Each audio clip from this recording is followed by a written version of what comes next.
ভ্যানওয়ালা আব্দুল মজিদের ওয়াজ শুনেননি? Van চড়ায়, চা খায় না, পান খায় না, টাকা জমায়। 1000 টাকার এক শাড়ি কিনে দিছে বউ। কয় টাকা? 1000 টাকার শাড়ি কিনে দিছে। আব্দুল মজিদের বউ কি খুশি, স্বামীর সামনে পরে এসে বলতেছে, দেখো তো কেমন লাগে। আমার হুরফুরি রে, আমার হুরফুরি রে, আজকে পরিস না রে পাগলি, ঈদের জন্য তো কিনে দিছে, ঈদের দিন পরিস। খুবই খুশি, যাকে পায় তাকে কয় আমাকে 1000 টাকার শাড়ি কিনে দিছে আমার স্বামী। ভ্যান চলে, ধরে কোন কি চলে, ঈদের দিনে শাড়ি পরে ঘুরতেছে। এক দেওয়ার কাছে, ভাবি শাড়ি খুব একটা ভালো না। কে কছে? স্বামী না দেওরা? দেওয়ার কাছে শাড়ি খুব একটা ভালো না, ওই খুলে তোছে। স্বামী কয় কে গো, সুন্দর শাড়ি ভালো না,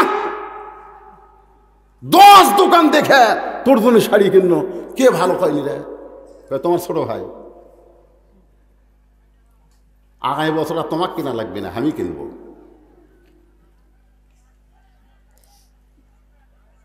ও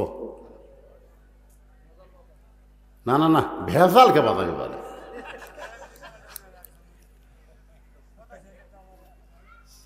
স্বামী তালাক দিয়ে স্ত্রীকে পুনরায় গ্রহণ করা যাবে কিনা? স্ত্রী স্বামীকে তালাক দিতে পারবে কিনা? স্ত্রী মরে গেলেও স্বামী তালাক দিবে পারবি না। 3 কারণে পারবি। কয় কারণে? 3 কারণে পারবি। সেটাকে তালাক করে, তালাকে খোলা, খুলে দেওয়া।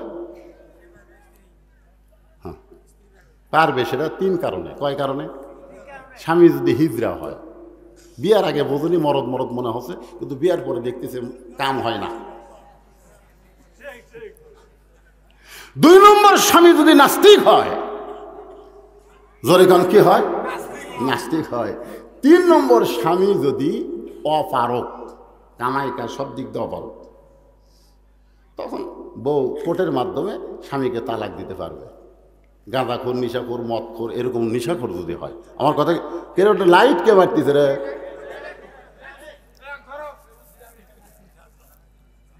ওর কোনো দোষ নাই ভাই রে, ওর কোনো দোষ নাই।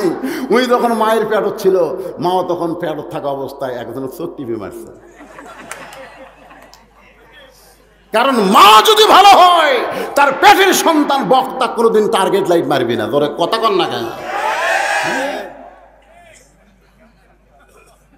ভালো সন্তান, ভালো মাও থাকা লাগবে। একটা নেপোলিয়ান খ্রিস্টান বলেছে, ভালো একটা সন্তান যদি চাও, ভালো একটা মাও দাও। ভালো মায়ের সন্তানেরা বক্তার চোখে টার্গেট মারবি? এত মানুষ থাকতে আমার চোখে মারতেছে, তার মানে কি আপনাকে কষ্ট দিচ্ছি আমি? না, সারা রাত চলবে না। যে আলোচনা বর্তমান প্রেক্ষাপটের দরকার, মরা লাগবেই কিন্তু ভাই। যত বড়ই মাস্তান হন, সিনা টান করে ঘরে, আমার চিনিস, আমি কার দল করি তুই জানিস। তুমি যতই বুকত থামাও আর যত বড়ই মাস্তান হও, মরা লাগবেই। জোরে কন ঠিক? আর মরা যদি লাগে তাহলে একটু মনোযোগ দিয়ে শোনেন।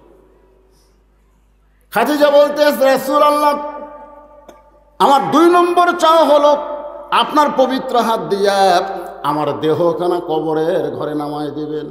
আমার 3 নম্বর চাওয়া হলো কবরে রেখে সবাই যখন চলে আসবে, আপনি তখন কবর থেকে আসবেন না। হুজুর, বড় নিদান কাল, কবরে রেখে সবাই যখন চলে আসে, এমন সময় 2 জন ফেরেশতা আসবে কবরে সওয়াল জবাব নিতে। সওয়াল করবে জবাব নেওয়ার জন্যে। আমি খাদিজা উত্তর দিবার পারবো না, আমার পক্ষ থেকে আপনাকে একটু উত্তর দেওয়া লাগবে। সঙ্গে সঙ্গে আল্লাহ নবী খাদিজাকে বুকের মধ্যে নিয়ে বললেন, খাদিজা, আমার আগে যদি আপনার মৃত্যু হয়, তাহলে আপনার 3টা চাওয়াই আমি পুরা করব ইনশাআল্লাহ। আমার আগে যদি আপনার মৃত্যু হয়, এই কথার দ্বারা রাসূল বুঝালেন কে কখন মরবে এটা আল্লাহর নবীও। যদি যদি শব্দ উল্লেখ, যদি মানে কি? আমার আগে যদি আপনার মৃত্যু হয়। এই কথার দ্বারা আমাদের নবী কি বুঝালেন? কে কখন মরবে এটা আল্লাহর নবীও। কিন্তু আমরা জানি তো, যদি না জানি তো এত মাস্তানি কেন? আমাকে চিনি সেই কথা বলে খালি ঘুরে আসাই তো সাইজ কর্ম, ঘুরে আসাই তো সাইজ। বগুড়া গেছে, কাহলো 4 মাথা পার হওয়ার পারেনি, ভুটভুটির সাথে বাজে, ওর মোটর সাইকেল কিছু হয়নি, কিন্তু ওই 4 ভাঙ্গা। ঘুরে এসে সাইজ করবি, আল্লাহ ঘুরে আনছে হাসপাতাল। যাক কথা সাইজ করবো, ওই আবার 250 গ্রাম আঙ্গুর লিয়ে দেখবার গেছে। ঘুরে এসে সাইজ করবি, ওই আর দেখবার গেছে, যা দেখে হাত পা সব ব্যান্ডেজ করে তো রোবট। তখন আঙ্গুর বার করে আর মুখত দিচ্ছে, হা কর, খা খা খা। ওই আর হা করে না, কারণ এই মুখ দিয়ে কষে ঘুরে যায় সাইজ করবো। এখন হাত পা সব করে টাইনিয়ে থসে। ওই বুড়ে লোক খা শয়তান খা, ঘুরিয়ে যায় আমার সাইজ করবো।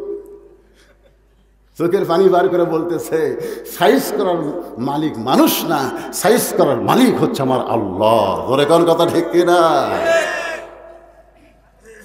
আল্লাহ রাসূল বললেন, খাদিজা, আমার আগে যদি আপনার মৃত্যু হয় তাহলে আপনার 3টা চাওয়াই আমি পুরা করব ইনশাআল্লাহ। জোরে কোন ইনশাআল্লাহ। মা খাদিজা দুনিয়া থেকে বিদায় নিলেন। মা খাদিজা দুনিয়া থেকে বিদায় নিলেন। নবী তাকায় দেখে খাদিজার পেটের 4টা মেয়ে, নবীর জন্ম 4টা মেয়ে। ধরে কোন কয়টা? জয়নাব, কুলসুমা, রোকেয়া, ফাতেমা।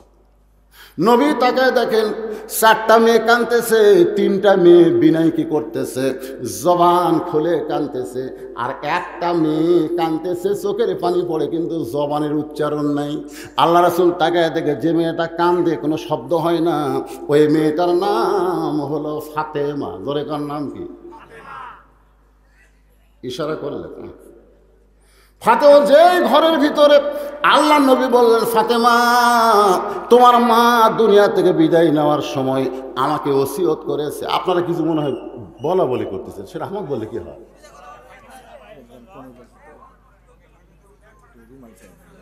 কমে যাচ্ছে না, একটু ওটা অবশ্য করে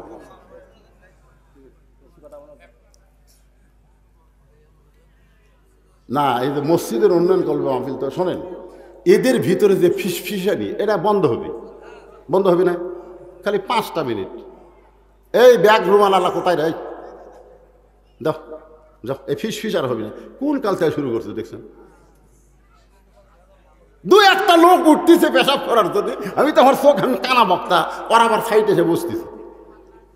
কোরআনের মাহফিলে সব মানুষ সমান তালে থাকতে পারে না। যে মায়ের পেটের মধ্যে থাকা অবস্থায় মা পেট দিয়ে গোটা পাড়া ঘুরিছে, আর ঘুরুনি ব্যারাম তো মায়ের পেটের মধ্যে শুরু হচ্ছে। জোরে করার কথা ঠিক কিনা? ওই এক জায়গায় বেশিক্ষণ থাকতে পারবি? আর ওইটা দেখে মনে হচ্ছে কমে গেল। এই বেগালা কুটিরে আর আবার কোন জায়গায় গেছে রে? এই মরা লাগবে, মৃত্যুকে সামনে রেখে জীবনের শেষ দান মনে করে আল্লাহর ঘরে যার যা সাধ্যে গোলায় 50-100 যা পারেন আল্লাহর কাছে দান করবেন। দান বাক্স খবর ঠেলা মারবেন না, ঠেলা মারবেন না। পকেটে 1 টাকাও নাই, পকেটে কি 1 টাকাও নাই? দান বাক্স যেই আছে, ওই এখন খেয়াল করে দেখতেছি কে রে, 500 টাকার লোট, 100 টাকার লোট, 200 টাকার লোট, 10 টাকা নাই। যেই দেখে 10 টাকা নেই, মারছে ঠেলা। তো আপনারা এরকম ঠেলা মারবেন না। ওই যে একজন দেখেন মাফলা নিয়ে, এরা যে টাকা আদায় করবি তো আগে থেকে কোনো সাইজে নাই, ওটা কাত আদায় করতেছে রে। ওই যে ব্যাগলা নামছে দুই আর একজন। এই যুবকেরা তোমরা কোথায় রে? 10 জন নামো, 10 জন নামো, 1 মিনিটের মধ্যে আদায় কমপ্লিট করা লাগবে। ওই সাইডে নামো। আমার মা বোনদের কাছে যাবো, মায়েরা আল্লাহর রাস্তায় দান করবেন, জীবনের শেষ দান মনে করবেন। দিয়ে আল্লাহ বোঝে মন কায়রা নিতে কতক্ষণ। আল্লাহ সম্পদের মালিককে আমাকে দিচ্ছে, দিয়ে আমাদের মন বুঝতেছে যে আমার টাকা তোদের কাছে গেলে তোরা কি করিস। এখন আল্লাহর ঘরের জন্য চাইলাম। পৃথিবীর শ্রেষ্ঠ জায়গা হলো আল্লাহর ঘর। রাসূল বলেছেন, আমি যখন হিজরত করে মদিনায় হিজরত করে রাসূল প্রথম যাওয়ার পরে একটা জায়গা রাসূলের পছন্দ হলো। এই জায়গাটা কার? এই জায়গার মালিককে। তখন মদিনার আনসার বলল, এই জায়গার মালিক কিছুদিন আগে মারা গেছে, তবে 2টা সন্তান এখন জায়গার মালিক হয়েছে। আল্লাহ রাসূল বলে, তাহলে এই 2টা সন্তানকে আমার কাছে ডাক দাও। ওই 2টা সন্তান যখন নবীর কাছে, নবী বলতেছে, এই জায়গাটা আমার বড় পছন্দ হয়েছে বাবা, এই জায়গাটার তোমরা কত দাম নিবা? 2 এতিম বলতেছে, ওই জায়গার মালিক তো আমরা না, ওই জায়গার মালিক হলেন আমার আল্লাহ। আমরা শুধু দেখাশোনা করি। হুজুর আপনার পছন্দ হয়েছে, আপনি কি করবেন? আল্লাহ নবী বললেন আমি একটা মসজিদ তৈরি করব, যে মসজিদের নাম হলো মসজিদে কোবা। জোরে কর নাম কি? মসজিদে কোবা। মসজিদে কোবা নির্মাণ করব, এর বিনিময়ে তোমরা কি চাও? দুই বাচ্চা নবীর হাত ধরে বললেন হুজুর বিনিময়ে যখন নিবার বলতেছেন, এর বিনিময়ে আমরা আল্লাহর জান্নাত চাই। সঙ্গে সঙ্গে রাসূল বললেন যে আল্লাহর ঘরের জায়গা দিবে, যে আল্লাহর ঘর তৈরি করে দিবে, আমার আল্লাহ তাআলা তাকে জান্নাতে একটা ঘর বানায় দিবে। তাহলে আপনি 10, 20, 50, 100 টাকা দিয়ে যে সহযোগিতা করতেছেন, আল্লাহ জান্নাতে আপনাকে একটা ঘর বানায় দিয়ে, পকেটে টাকা থাকলে কৃপণতা করবেন না, বকিলতা করবেন না। আল বাখিলু, হাদিস, আল বাখিলু লা ইয়াদখুলুল জান্নাহ। আচ্ছা, লা ইয়াদখুল, লাই রফি মানে ঢুকবেই না, অবশ্যই ঢুকবে না। মানে যারা বখিল তারা কখনো। নবীর মেয়ে ফাতেমা ঘরের মধ্যে ঢুকে বলতেছেন বাবা আমরা 4 বোন এক জায়গায়, আপনি 4 জনকে না ডাক দিয়া আমার একা একা কেন ডাক দিলেন?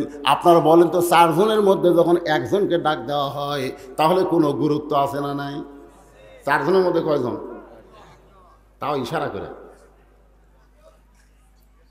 রাসূল বলেন ফাতেমা তোমাকে ঘরের মধ্যে ডাক দেওয়ার কারণ হলো তোমার মা এই দুনিয়া থেকে বিদায় নেওয়ার আগে আমাকে ওসিয়ত করে গেছে, তুমি তাকে গোসল করান লাগবে। তোমার মা আমাকে ওসিয়ত করেছে, তুমি তাকে কাফনের কাপড় পরান লাগবে। ফাতেমা বলতেছে বাবা আমার আর 3টা বোনকে কি আমি সঙ্গে রাখতে পারবো না? রাসূল বললেন তোমার মা শুধু তোমার ব্যাপারে ওসিয়ত করেছে, অন্য কাউকে সঙ্গে নেওয়া যাবে না। ফাতেমা বললেন বাবা আমার মা কি জন্যে আমার ওসিয়ত করলো? ওই 3টা বোন তো মনে মনে রাগ করতে পারে, কষ্ট পাইতে পারে যে আমাদেরকে বাদ দিয়ে খালি ফাতেমাই মাকে গোসল করালো। একই মায়ের পেট থেকে হয়েছে আমরা 4 বোন, কিন্তু আমি শুধু একলাই গোসল করাবো কেন? রাসূল বলে ফাতেমা রে এটা তোমার মা ভালো জানে, আমি ভালো জানি না। কারণ কোন সন্তান কেমন এটা বাবা বলতে পারবে না, এটা বলতে পারবে কে? আরো জোরে কর না কেন?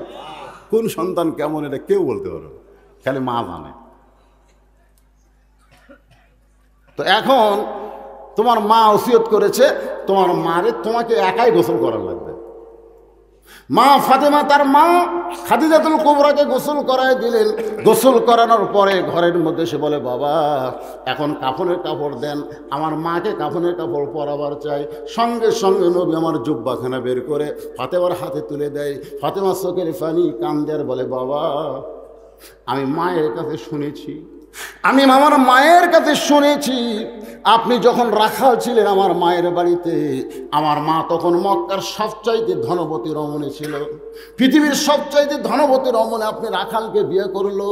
আজকে সেই মা আমার মারা গেল, মক্কার দোকানে কি নতুন কোনো কাপড় নাই, নতুন কাপড় না দিয়া এই পুরাতন জুব্বা দিচ্ছেন। বাবা আপনার কি মন চায় না আমার মায়ের শরীরে কাফনের কাপড়টা নতুন হোক?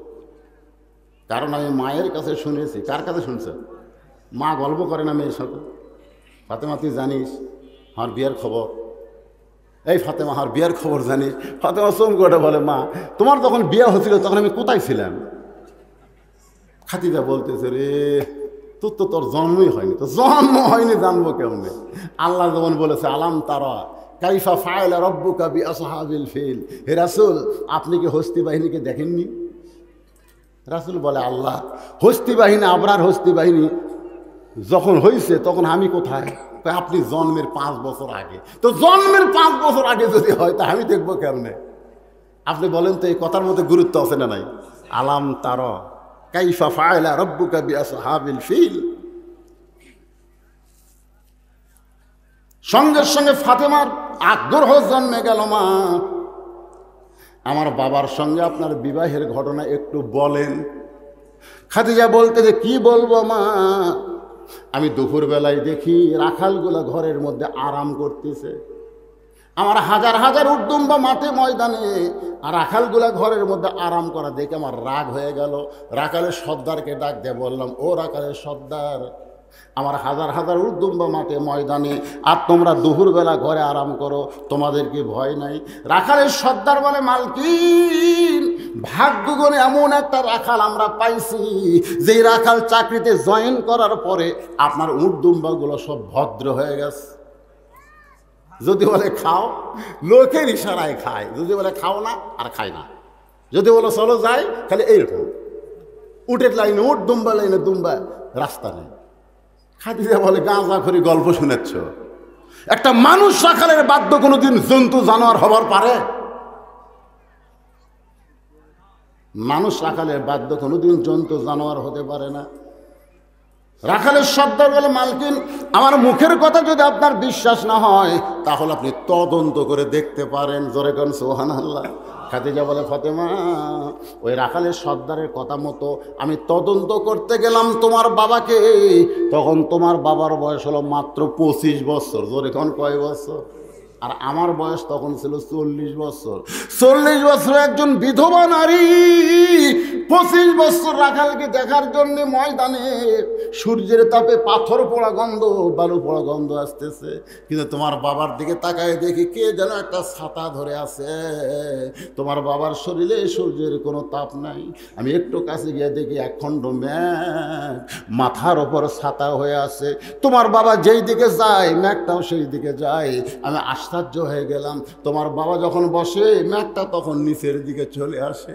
আমি আরো দেখার জন্য কাছে গিয়ে যেই মাত্র তোমার বাবার মুখের দিকে তাকাইছি, ফাতেমা রে, মানুষ যে এত সুন্দর হয় এটা তোমার বাবাকে দেখে আমি বুঝেছি। আমি পাগলি হয়ে গেলাম। 40 বছর বয়সে আমার মনের মধ্যে আবার বিবাহের আগ্রহ জাগলো। আমি দরজা বন্ধ করে দিলাম। দাসী বলতেছে, মালকিন, রাখালের তদন্ত করলেন, রিপোর্ট কি? বলে, রিপোর্ট হলো চাকরি ক্যান্সেল করে দিলাম। আবু তালেবের কানে খবর গেলে নবীর চাচা খাদিজার কাছে গিয়ে বলে, মা, আমার এই 3 ভাতিজা কি অপরাধ করছে, চাকরি ক্যান্সেল কেন? খাদিজা বলতেছে, চাকরি ক্যান্সেল করার কারণ হলো আর রাখাল থাকবে না, এখন থেকে রাখালকে আমার স্বামী হিসাবে গ্রহণ করতে চায়। মক্কার সবচেয়ে ধনবতী রমণী আমার মা, আর সেই মা মারা গেছে। সে মায়ের জন্য নতুন কোনো কাফন নাই।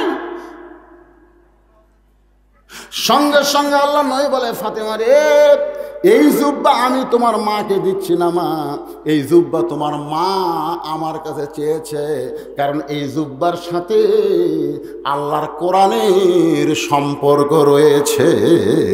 সুবহানাল্লাহ, জোরে কার। কোরআনের সাথে সম্পর্ক রাখলে তার দাম বাড়ে না কমে? একই গাছের কাঠ দিয়ে 3টে জিনিস বানাচ্ছে। একই গাছের কাঠ, একটা সোফা, একটা খাট, একটা রেহাল। একই গাছের কাঠ দিয়ে কটা জিনিস? একটা কি খাট, একটা সোফা, আর একটা রেহাল। রেহাল বানাবার চাইনি, মিস্ত্রিকেও কয়নি যে আমি রেহালও বানাবো, কিন্তু একটা কাঠ বাঁচছে। মিস্ত্রি বলতে, ভাই সেগুন কাঠ, দামি কাঠ, কি করবে? কি হবে এটা দিয়ে? তেমন কিছু না হলে একটা রেহাল হবে, রেহাল। এখন আপনাদের কাছে আমার প্রশ্ন, এই রেহাল, সোফা আর খাট, এই 3টার মধ্যে দাম বেশি কার? বুঝে শোনা কর, জোরে কম, দাম বেশি কার? এখন আপনার যদি আমি বলি, ভাই রেহালটা নিয়ে খাটটা দেন তো, তখন আপনারা দিবেন? দিবেন না। তাহলে মিশামিশি করে লাভ আছে?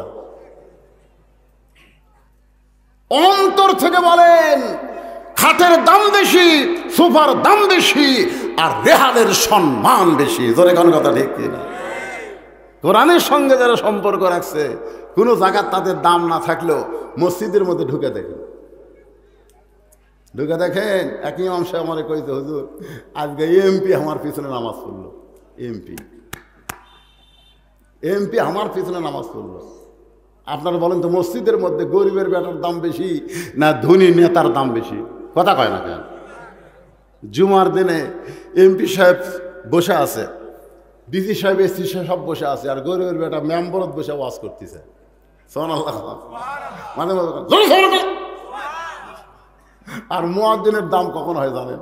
যখন আকামত দিবে, আকামত দেওয়ার আগে চারিদিকে তাকায়, মোবাইল বন্ধ করো, যে কয় মোবাইল বন্ধ করো, ধনীও টিপতেছে, এসিও টিপতেছে, সবাই টিপে টিপে রব করতেছে। তখন মুয়াজ্জিন কয়, বেতন কম হোক রে। কাতার সোজা করো। কে কয় কাতার সোজা করো? যেই কইছে বিএনপি 4 আঙ্গুল পিছনে আছে, আওয়ামী লীগ ঠেলতেছে। কে ভাই তুই আমার পিছনে কে রে? পায়ের সাথে গোড়ালি মিলে আমি বিএনপি, তুই আওয়ামী। মসজিদের মধ্যে বিএনপি আওয়ামী লীগ আছে। মুয়াজ্জিন কয় আল্লাহ রে বেতন কম হোক রে, কাতার সোজা করার সাথে ধনী গরিব কালো ফর্সা সবাই এক কাতারে পায়ের গোড়ালির সঙ্গে গোড়ালি মিল করতেছে। ধরে কোন কথা ঠিক কিনা? খালি এইগুলা খেয়াল করেই তো এরা চাকরি করতেছে। তাছাড়া যে বাজারের জিনিসের দাম ভাই, সব জায়গার বেতন বাড়ে, ইমামের বেতন বাড়ে না। ইমাম কেশিয়ারের কাছে দরখাস্ত করছে, মহামান্য কেশিয়ার সাহেব আপনি কি বাজারে যান না? বাজারের সব কিছুর দাম ঊর্ধ্বমুখী, আমার বেতন বাড়ে না, মেহেরবানি করে একটু দয়াপূর্বক আমার বেতন বাড়ায় দেন। কেশিয়ার সাহেব নিচে লিখেছে, মন চাইলে পড়া, না পারলে অন্য মসজিদ ধর। মন চাইলে পড়া, তুই সেটা বহু হুজুর লাইনত আছে। আমি আলেমদের পায়ে হাত দিয়ে বলবো, কোন মসজিদ থেকে কোনো ইমামকে যদি বাদ দেওয়া হয় ওই মসজিদ আপনি সহজে যাবেন না, আগে জানবেন বাদ দেওয়ার কারণ কি। জোরে কোন কথা ঠিক কথা কন না কেন? খালি একতে দেই তুমি হেজান ইমাম কে রে বাবা? এই ছেলেরা কি আছে রে ওখানে? কি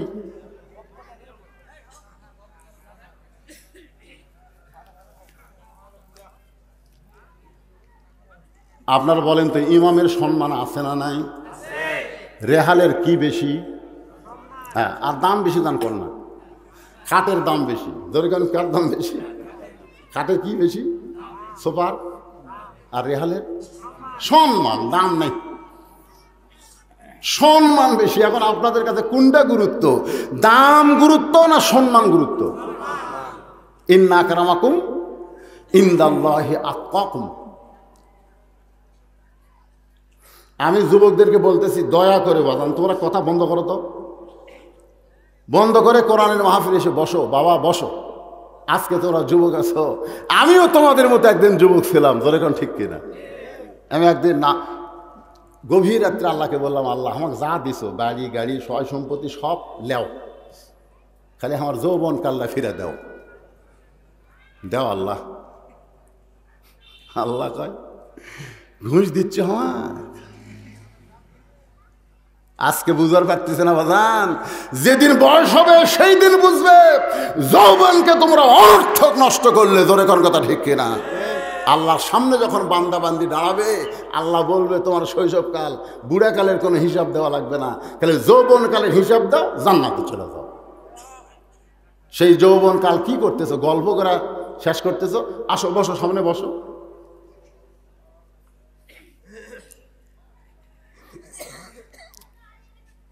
একটু মোহব্বত না জিকির করেন, লা ইলাহা ইল্লাল্লাহ, লা ইলাহা ইল্লাল্লাহ, লা ইলাহা, লা ইলাহা ইল্লাল্লাহ মুহাম্মাদুর রাসূলুল্লাহ সাল্লাল্লাহু আলাইহি ওয়াসাল্লাম। ভুলে গেছেন? কয়বার পড়ছেন? যতবার পড়ছেন ফেরেশতা করুক ব্যস্ত করে ফেলে দিলেন। আপনি যেই পড়ছেন সাল্লাল্লাহু আলাইহি সাল্লাম সঙ্গে সঙ্গে মদিনাত গেছে। সুবহানাল্লাহ। হুজুর ধর্মপুরের মাহফিলে আপনার পাগল উম্মতেরা কোনোদিন আপনাকে দেখে নাই, আপনার নামটা শোনার সঙ্গে সঙ্গে আপনার উপরে দরুদ পড়ে, সেই দরুদটা আপনারে জমা দিয়া যায়। তাই দরুদ পড়তে কোনো আপত্তি মাশাআল্লাহ। যখন এবার নবীর নাম আসবে আর কিন্তু বলা যাবে না পড়েন সাল্লাল্লাহু আলাইহি ওয়াসাল্লাম, বলা যাবে না, আপন ইচ্ছায় আপনারা পড়বেন। একটু মনোযোগ দেন। মা ফাতেমা বলতেছে, বাবা তাহলে জুব্বাখানা দেন। রাসূল বলতেছে, এটা দুনিয়ার সাধারণ কোনো জুব্বা নয়, এই জুব্বার সঙ্গে আল্লাহর কিসের সম্পর্ক? আমার সামনে যারা আপনারা বসে আছেন, এ কোরআনের সঙ্গে সম্পর্ক করার দরকার আছে না নাই? দাম যদি বা সম্মান যদি বাড়াবার চান, আল্লাহর কোরআনের সঙ্গে সম্পর্ক করা লাগবে ভাইজান। এই কোরআন শুধু শুনলে হবে না, কোরআন অনুযায়ী আমাদেরকে চলা লাগবে। এই কোরআনকে আল্লাহ বলেছেন হুদাল্লিল মুত্তাকিন, যারা মুত্তাকি হবে তাদের জন্য কোরআন হলো ব্যবস্থাপত্র। এখন বড় ডাক্তার দেখাচ্ছেন, 1000 টাকা আপনার ফিস নিছে, আপনাকে সব চেক আপ করে আপনাকে একটা প্রিসক্রিপশন দিছে। কি দিছে? প্রিসক্রিপশন দিছে। আপনি বলেন বিশাল ডাক্তারে MBBS FRCS, আমার বডি চেক আপ করে আমাকে একটা প্রিসক্রিপশন দিছে, দাম আছে না নাই? ওই বাড়িতে এসে চুমা খায় আর থুইয়া দেয়, ওই পড়ে না। আবার পড়লে ওর মধ্যে কি নিয়ম আছে, কোন ওষুধ কেনা লাগবে ওটা ওই করে না, খালি পড়ে চুমা খায় থুইয়া দেয়। আর রোগ বাড়বি না কমবে? তো কোরআন এটা হলো একটা প্রেসক্রিপশন, কিভাবে চলা লাগবে, কিভাবে বলা লাগবে, কিভাবে সমাজ সংসার রাষ্ট্র পরিচালনা করা লাগবে, সব আল্লাহর কোরআনে আছে না নাই? জোরে কোন আছে না নাই? তাহলে খালি শুনলে হবে না তো। কোরআনের সঙ্গে সম্পর্ক করতে গেলে কি করণীয়, আজকে আর সেইটা আমি আপনাদের সামনে বললাম না। তবে যেটা বলতেছে একটু মনোযোগ দেন। মা ফাতেমা জুব্বাখানা নিয়ে মাকে পড়াতে গেছে, খাদিজাতুল কুবরাকে জুব্বা পরাতে যাচ্ছে। ফাতেমা হলো সামনে সামনে, আল্লাহর নবী হলেন পিছনে। সামনে কে? জুব্বা হাতে নিয়ে ফাতেমা যায়, আর নবী আমার পিছনে পিছনে হাঁটতেছে। অথচ আল্লাহ কোরআনে বলেছে আমার নবী যখন রাস্তা চলবে নবীর সামনে কেউ যাইতে পারবেন না। নবী যখন কথা বলবে তখন নবীর মুখের উপর কথা বলা যাবে না। কিন্তু নবী ফাতেমার সামনে দিয়ে নিজে পিছনে পিছনে হাঁটতেছে, কারণ নবীর মেয়ে শুধু ফাতেমা না, আল্লাহ নবী বলেছেন দুনিয়ার সবাই জানে ফাতেমা আমার মেয়ে, কিন্তু নিজের চোখে দেখেছি ফাতেমা হইল আমার মা। ধরে খান সুবহানাল্লাহ। তাহলে মায়ের সম্মান কম না বেশি? দরজা খুলে ফাতেমা ঘরের মধ্যে ঢুকলো, নবী আস্তে করে দরজাটা বন্ধ করে দিল। নবী দরজা বন্ধ করে দাঁড়িয়ে আছে। এমন সময় ফাতেমা জুব্বাখানা পরায়া দরজা খুলে মুস্কি মুস্কি হাসতেছে। রাসূল চমকে উঠছে যে ফাতেমা কানতে কানতে জুব্বা নিয়ে মায়ের ঘরে ঢুকলো কাফন পরাতে। সেই ফাতেমা মুস্কি মুস্কি হাসতেছে। নবী চম করে বলতেছে ফাতেমা কানতে কানতে ঢুকলা আর হাসতে হাসতে কেন দরজা খুললা? ফাতেমা বলতেছে বাবা কানতে কানতে কেন ঢুকলাম এটাও আপনি জানেন, হাসতে হাসতে কেমনে দরজা খুললাম এটাও আপনি জানেন। রাসূল বলে ফাতেমা আল্লাহর শপথ করে বলতেছি কানতে কানতে তুমি ঢুকলা এটা আমি জানি, কারণ একজন মেয়ে তার মাকে কাফনের কাপড় পরাবে অবশ্যই কানতে কানতে ঢুকবে, কিন্তু হাসতে হাসতে দরজা খুললে এটা আমি রাসূল জানি না। এখান থেকে সবাই বিশ্বাস করতে হবে আল্লাহর নবী গায়েব জানে। কথা কয় না রে, কথা কয় না রে, ঈমান কিন্তু ধ্বংস হয়ে যাবে। আল্লাহর নবী গায়েব জানে, জোরে বলেন জানে। রাসূল বলেছেন আমি যা জানি তোমরা তা জানো না, আমিও জানি না যদি আল্লাহ আমাকে না জানায়। মা ইয়ান্তিকু আনিল হাওয়া ইন হুয়া ইল্লা ওয়াহুন ইউহা। ফাতেমা বলতেছে বাবা আমি মনে করছিলাম আমি কানতে কানতে ঢুকলাম এটাও আপনি জানেন, হাসতে হাসতে দরজা খুললাম এটাও আপনি জানেন। রাসূল বলে মা আমি জানি না রে, তুই কি কারণে হাসতে হাসতে দরজা খুললে আমি জানি না। ফাতেমা বলতেছেন বাবা তাহলে এখন আপনি শ্রোতা হওয়া লাগবে আর আমি হচ্ছি বক্তা। সুবহানাল্লাহ না কেন? কে কে হবে শ্রোতা? নবী হচ্ছে শ্রোতা আর মেয়ে হচ্ছে বক্তা, কারণ নবী জানে না তো কি কারণে হাসতে হাসতে দরজা খুললো নবী জানে না। জানবার গেলে এখন শোনা লাগবে না? তো যাই শোনে তাই কি শ্রোতা, আর যাই বলে তাই কি বক্তা। অথচ আল্লাহ রাসূল বলেছেন ইন্নি ইন্নি নিশ্চয় আমি বুইস্তু প্রেরিত হয়েছি মুআল্লিমান শিক্ষক হিসাবে। জোরে কোন সুবহানাল্লাহ। মাগরিবের নামাজের পরে অথবা ফজরের নামাজের পরে আমরা সকলে পড়ি হুয়াল্লাহুল্লাযী, পড়েন হুয়াল্লাহুল্লাযী লা ইলাহা ইল্লাহু আলিমুল গায়বি ওয়াশ শাহাদাতি হুয়ার রহমানুর রহিম। এই আয়াতের মধ্যে আমরা কি বললাম? গায়েবের মালিককে একমাত্র কে? নবী যদি গায়েব জানতো তাহলে ইফকের ঘটনা ঘটতো। ইফকের ঘটনা বোঝেন? মা আয়েশাকে সন্দেহ করে একটা মুনাফিক নবীর কাছে একটা রিপোর্ট পেশ করছিল। নবী যদি গায়েব জানতো তোর কান সারা চড় মারতো। জোরে কোন কথা ঠিক কিনা? এই শয়তান কি করছে আমি জানি না, কিন্তু নবী গায়েব জানে না বিধায় নবী আয়েশাকে ঘর থেকে ভিন্ন ঘরে দিলেন জানার জন্য। দিকে আল্লাহ কি বলে, তার মানে বোঝা গেল আল্লাহ শুধু জানে, নবীকে না জানালে নবী জানে না। ভাই জান, এখনো ফাতেমা বলতেছেন বাবা আমি হইলাম বক্তা, আপনি হলেন শ্রোতা, কেমন লাগতেছে? রাসূল বলে ফাতেমা আমার কোনো আপত্তি নাই, কারণ মায়ের গল্প ছেলে শুনবার চায়। সাল্লাল্লাহু। ফাতেমা বলতেছে বাবা আমি যখন আপনার জুব্বা আমার মাকে পরাবার গেছি, এমন সময় ইয়ানজুরু বিনুরিল্লাহ, আমি নূরের চোখে তাকায় দেখি আমার মায়ের পরনে আল্লাহ জান্নাতের পোশাক পরায়া দিছে। আপনার জুব্বা পরানোর আগে আল্লাহ আমার মাকে জান্নাতের পোশাক পরায় দিছে। সঙ্গে সঙ্গে নবী ছোট বাচ্চার মতন কাঁদতেছে, ছোট বাচ্চার মতন কান্দে। ফাতেমা বলে বাবা আমার মায়ের শরীর আল্লাহ জান্নাতের পোশাক পরায় দিছে, এইটা শোনার পর আপনি কান্দেন কেন? রাসূল বলে ফাতেমা রে এই কান্না কোনো দুঃখের কান্না নয় মা, আজকে আমার এই কান্না হলো আনন্দের কান্না। ও ফাতেমা তুই জানিস না মা, তুই জানিস না রে ফাতেমা, এই দুনিয়াতে সর্বপ্রথম আমাকে নবী বলে যিনি স্বীকার করেছে তিনি হলেন তোমার মা। সুবহানাল্লাহ। নিজের স্বামীকে নবী স্বীকার করে আপনি কি মনে করতেছেন? আমি তো বাংলাদেশ গোটাল খেয়াল করে দেখছি তিনটা জিনিস খুব খেয়াল করছি। ডাক্তারের বউ কোনোদিন সিজার করা লাগে না, ডাক্তারের বউয়ের সিজার লাগে না, নর্মালে বাচ্চা হয়। মৌলানার বাড়িতে কোনোদিন মিলাদ হয় না, মৌলানারা মানুষের বাড়িতে পড়ায়। জোরে কোন কথা ঠিক করে? আর একটা জিনিস মারাত্মক, সেটা হলো পীরের বউ কোনোদিন মুরিদ হয় না, কারণ পীরের বউ জানে আমার পীর এক নম্বর লুচ্চা, মাঝে মধ্যে মুরিদের বইয়ের দিকে চোখ টেরা করে তাকায়, এই শালার হাতে মুরিদ কে হয়?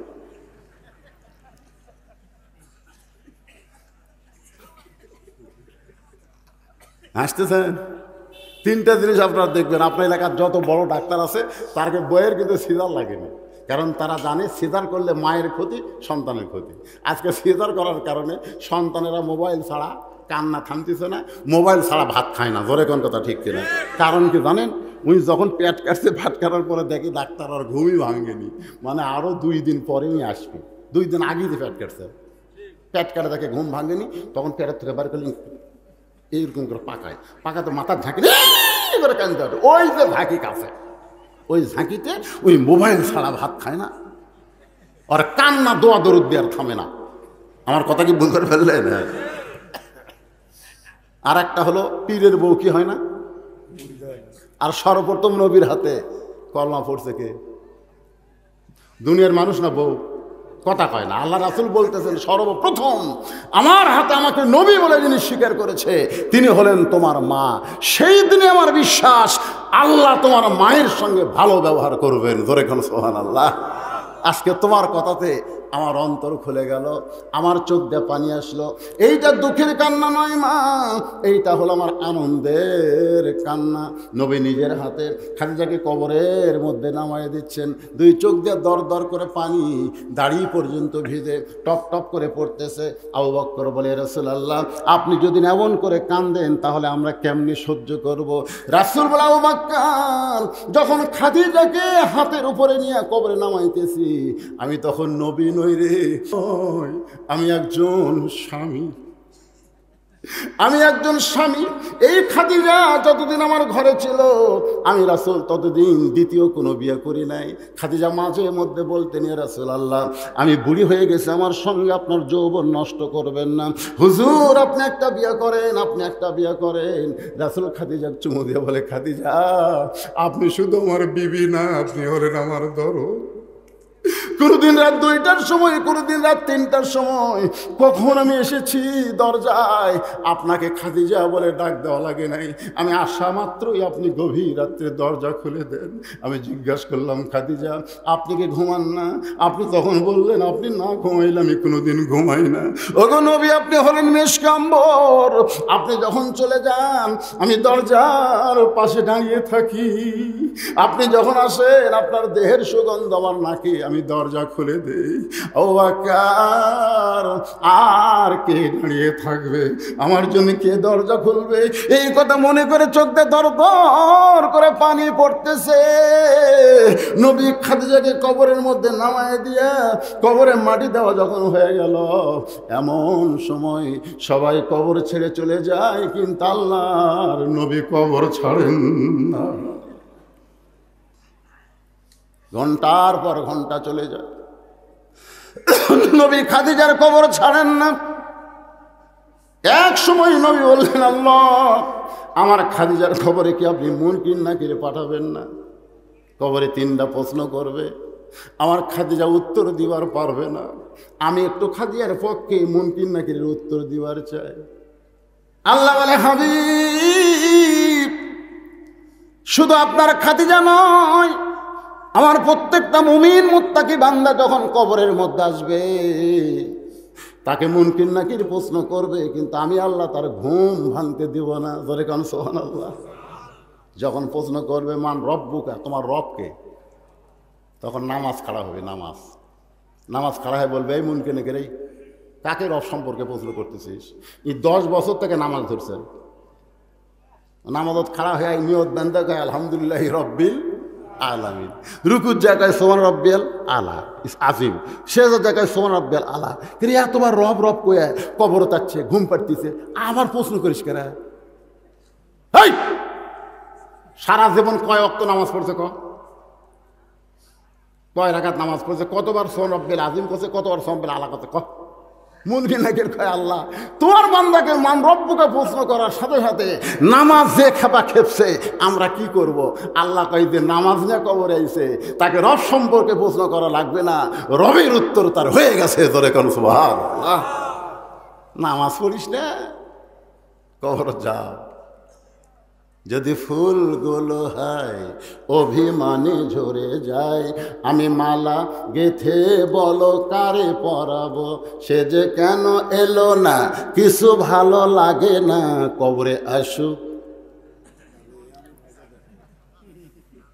দেখাবি না ভাই, সেই মজা। এমন মানে মারবি একটা কানার একটা ঠসা, চোখে দেখবি না, শুনবার পাবি না। মার যা হবি ভাই, সাউন্ড হবি না রে। মার আছে সাউন্ড নাই, মার আছে সাউন্ড ছাড়া মার। তোমরা যতই বলো নিরাপত্তার বলই, army, RAB, BJP, police, answer বাহিনী, তোমরা কি প্রস্তুত? সঙ্গে সঙ্গে ঠাস ঠাস ঠাস ঠাস করে ফাঁকা গুলি করে। মুনকির নাকির কয়, আল্লাহ যে হারে নিরাপদ দিচ্ছে আমরা কি ফেরত যাবো? আল্লাহ কয়, শালা কবরত আসু ফেরত যাব, জাগা মতো মায়ের হবি। জোরে কোন কথা ঠিক কিনা? আমাদের সকলের সামনে কবর আছে না নাই? জোরে কোন আছে না নাই? সেই কবরকে নিয়েই দীর্ঘ সময় ধরে আপনাদের সাথে কথা বলতেছি। আল্লাহ ডাক দেলা, হাবিব যে খাদিজা ঘুমায় না, ঘুমানোর পূর্বে কবরকে নিয়ে কান্দে, আমি আল্লাহ সেই খাদিজার চোখের পানিকে কবুল করেছি। খাদিজার মুনকির নাকির যাবে না, আমি আল্লাহ উত্তর দিয়ে দিছি।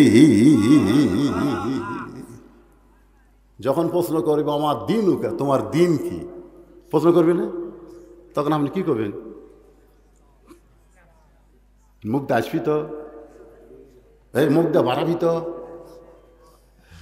শ্বশুর আছে, বেটার শ্বশুর আছে, এখন বিয়ের বাড়ি ধরা যাচ্ছে, তখন ছেলের হাতে 200 টাকা দিয়ে বলতেছে, বাবা তুই তাড়াতাড়ি সাপাহার থেকে 1 কেজি মিষ্টি নিয়ে আইতো, তোর শ্বশুর আছে রে। ছেলে 200 টাকা নিয়ে চিন্তা করে, মিষ্টির দামও 200, বাবা টাকাও দিল 200 বারে, 1 টাকাও বেশি দিল না। টাকা মিষ্টি কত কেজি? 200। বাপ টাকা দিতে কত? 1 টাকা হাঁক বেশি দিল না, একটা পান খামো, সিগারেট খামো। টাকা নিয়ে যাচ্ছে, যাওয়ার সময় দেখে ওই সাভারের এই সাইডে রাস্তার ধারত কয়েকজন লোক যায়, দেখে ওটি ডাবু খেলা হচ্ছে। জোরে কোন কি খেলা? 10 টাকা ধরলে 20, 20 টাকা ধরলে 40, 40 ধরলে 80, যা ধরে তার ডবল। তখন মনে করছি যে ভাই রে, আমার তো মিষ্টি কেনার 200 টাকা দিছে, আমিও ধরি তো 400 টাকা পাবো, 200 মিষ্টি কিনবো আর 200 ফিল্ডিং মারবো, এই মনে করে ধরছে। ধরছে গটগট গটগট করে বলতেছে নট গিল্টি। তো ভাই নট গিল্টি কি? কই নাই, তোর ভাগ্যত নাই। আমি দেখলাম রে 40 ধরলে 80 পাই, 20 ধরলে 40 পাই। তুই পাওয়াটা দেখছো, যাওয়াটা দেখিস নি, তোক দিয়ে যাওয়া শুরু হলো।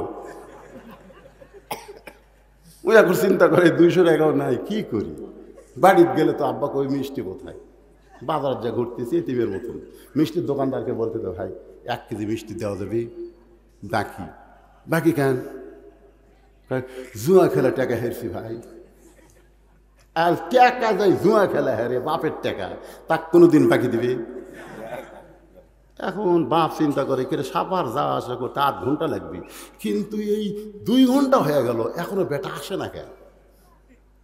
শ্বশুর বলতেছে বিয়াই যাই যাই, জামাই হয়তো আসবি না, এখন যাই। মন খারাপ করে চলে গেছে। বিকেলবেলা বেটা বাড়ি যাচ্ছে, বাপ তোর 200 টাকা দিলাম, 200 টাকা কি করলি? তোর শ্বশুর রাগ করে চলে গেল, মিষ্টির প্যাকেট কোথায়? আপনারা বলেন তো টাকা কি করছে? মিষ্টির প্যাকেট কেনে নাই, জানে কে জানে না, ছেলে জানে কে জানে না, কিন্তু কোনো কথা বলবি? কেন বলবি না?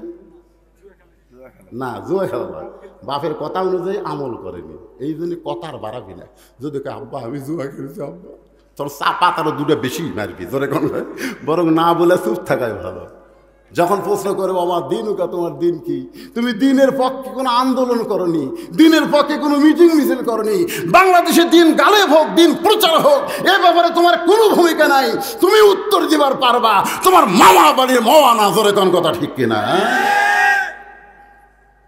প্রশ্ন করবে আমার নাবিউকা, তোমার নবীকে, তোমার নবীকে। সকালবেলা দাঁড়িয়ে কাম আছে, আর বিকেলবেলা হার্ট অ্যাটাক করে মরছে। সকালবেলায় কাম আছে, কামে দে কাম আছে, বিকেলবেলায় মরছে পারে। এখন প্রশ্ন করতেছে আমার নবীকে, তোর নবীকে। দাড়ি চাচা কেবল নবীর নাম কবার চাবি, ইতিমধ্যে নবী দৌড়েছে বলে এই মন কিনে কেন সোপার দিকে তাকাতো, বুশের মতন সাইজ করে কবরও চাচ্ছে। আর আমি এক নবী বললেই নবী, আমি নবী ওকে উম্মত হিসাবে স্বীকারই করি না রে। তো নবীর সুন্নত, নবীর আদর্শ গ্রহণ করলে উত্তর দেওয়া লাগবে না। নবী বলবে মুনকির নাকির, আমি তাকে উম্মত হিসাবে গ্রহণ করে নিলাম, ধরে গণ ঠিক কিনা? আল্লাহ পাক আমাদের সবাইকে কবুল করুক, সকলে বলে আমিন। ইস্তিগফার পড়ো, আস্তাগফিরুল্লাহ রব্বি মিন কুল্লি জামবি ওয়া তুবু ইলাই, লা হাওলা ওয়ালা কুওয়াতা ইল্লা বিল্লাহিল আলিয়্যিল আযীম। স্ত্রী সবার জন্য দোয়া হবে, দোয়া চাওয়া লাগবে না, পাইকারি হারে সবার জন্য দোয়া। আল্লাহুম্মা আমিন। আল্লাহুম্মা আনতাস সালাম ওয়া মিনকাস সালাম, তাবারাকতা ইয়া যাল জালালি ওয়াল ইকরাম। আয় আল্লাহ তাআলা, মাগরিবের নামাজের পর থেকে এই গভীর রাত পর্যন্ত ধর্মপুরের মাহফিলে তোমার হাজার হাজার বান্দা বান্দীদেরকে নিয়ে আজকে মৃত্যু, কবর, আমল সম্পর্কে আলোচনা করেছি। আল্লাহ মেহেরবানি করে আমাদের সকলকে কবুল করে নাও। কিন্তু যেদিন ডাক পড়িবে, কিন্তু যেদিন ডাক পড়িবে কবর মাঝে যাইতে, জোগাড় কিছু করছো বন্ধু তার মাঝে বিছাইতে। সবাই চোখ বন্ধ করে দেখেন, ডানে কবর বামে কবর, ডানে কবর বামে কবর, নিচে কবর আছে যে, ওপর দিকে চাইয়া দেখো বাঁশের ছাউনি দিছে কে। এমন আজাব দিবে রে ভাই, এমন আজাব দিবে রে ভাই, কবরের ওই মাটিতে গলা ফেটে রক্ত ঝরবে চিৎকারের ওই ছোটেতে। মাবুদ, তোমার ধর্মপুরের যুবকেরা কত সুন্দর, বাংলাদেশের কত জায়গায় মাহফিল করলাম, এত সুন্দর যুবক আমি পাই নাই। আল্লাহ গো, সাপাহারে আমাকে ফুল দিয়ে বরণ করলো, গ্রামে ঢুকতে মালা দিয়ে বরণ করলো, গাড়ি থেকে নামার পরে আবার হাতে ফুল দিয়ে বরণ করে নিল। ওই যুবকদের জন্য আমাদের দোয়া, এই যুবকগুলোকে আল্লাহ তাআলা ইসলামের জন্য, জান্নাতের জন্য, নামাজের জন্য কবুল করে না। আয় আল্লাহ তাআলা, যেই দিন গ্রামের লোকেরা কষ্ট করে মাহফিল করে, কষ্ট করে টাকা পয়সা খরচ করে তোমার ঘর মসজিদের জন্য করেছে, আল্লাহ তাদের সকলকেই তুমি কবুল করে নাও। আল্লাহ, আজকে আলোচনার শুরু থেকে শেষ পর্যন্ত যদি কোনো ত্রুটি হয়, ভুল হয়, মাফ করে দাও। যা হাদিয়া মঞ্জুর করো সোনার মদিনায় নবী পাকের রওজা মোবারকে আল্লাহ কবুল করে নাও। তামাম আম্বিয়ায়ে কেরাম, আসহাবে কেরাম, তাবিনে কেরাম, তাবা তাবিনে কেরাম, তাম পৃথিবীর মাটির নিচে যত মুমিন মুমিনা শুয়ে আছে আল্লাহ সকলের আরওয়াহ হাদিয়া কবুল করো। আমরা যারা হাত তুলেছি একটাবার চোখ বন্ধ করে দেখে, যাদের মা নাই, ছোট্ট একটা শব্দ হলো মা, এ নামের মধ্যে কি মধুরে। যাদের মা নাই তারা বুঝতেছে এই দরদের মা যাদের কবরের ঘরে চলে গেছে, আল্লাহ মেহেরবানি করে মায়ের কবরকে জান্নাতের টুকরা বানিয়ে দাও। বাবার ভাড়ারে সবই আছে, আমি সহ আমরা যারা বাবা হারে এতিম হয়ে গেছি, আল্লাহ মেহেরবানি করে বাবার কবরকে জান্নাতের টুকরা বানিয়ে দাও। আমাদের দাদা দাদি, নানা আত্মীয় স্বজন, শ্বশুর শাশুড়ি যাদের কবরে গেছে, আল্লাহ কবরবাসীদের তুমি মাফ করে দাও। আয় আল্লাহ তাআলা, পর্দার অন্তরে আমার মা বোনেরা আবিদা সালেহা পর্দানিশি কবুল করো। তোমার ঘর মসজিদকে মহব্বত করে নগদে বাকিতে যারা দান করেছে, আল্লাহ সব দানগুলোকে জান্নাতের বিনিময় হিসাবে কবুল করে নাও। এই মাদ্রাসাকে কবুল করে নাও, এই মাদ্রাসার সমস্ত উস্তাদকে সুপার সহ আল্লাহ তুমি কবুল করে নাও। আজকের মাহফিলের সম্মানিত সভাপতি সহ সভাপতিদের আল্লাহ তুমি কবুল করো। প্রধান অতিথি বিশেষ অতিথিদের আল্লাহ তুমি কবুল করো। আলেমদের কবুল করো। দোয়া চেয়েছে অসুস্থ মানুষ সুস্থতার জন্যে। আমি নিজেই অসুস্থ, আমার মতো যারা অসুস্থ অবস্থায় আছে, আল্লাহ তুমি সবাইকে সুস্থতার নিয়ামত দান করে দাও। আল্লাহ অত্র এলাকার সব যুবকগুলোকে তুমি 5 ওয়াক্ত নামাজি কবুল করে নাও। আল্লাহ মেহেরবানি করে আমাদের সকলকেই তুমি মাফ করে দাও।